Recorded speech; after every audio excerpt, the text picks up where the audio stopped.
ngasi Manipur gi ahanba tangkak ki oina 19 suba Lok Sabha mikhal pangthokibada Inner Manipur Parliamentary Constituency ki manungda leiba Imphal East District ta EVM taret amadi Imphal West District ta EVM ama punna EVM nipan thugaikhi haina report toukhre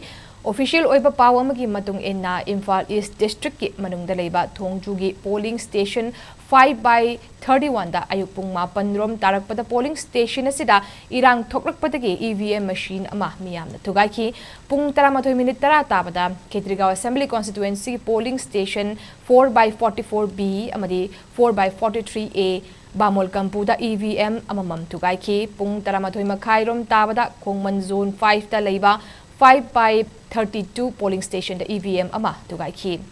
tungda pung 13 yang khairom tabada Imphal West District manungda leiba iroi sembada leiba polling station 10/6 samadi 10/7 da EVM amamam thugaikhi nungthil pung ama minute tararom tabada Ketrigaon Assembly Constituency ki top nauriya da leiba polling station 4/13 da EVM ama thugaikhi amadi Khurai Assembly Constituency ki manungda leiba top Moirang Campus Sajep da leiba polling station 3/11 da EVM ama thugaikhi hari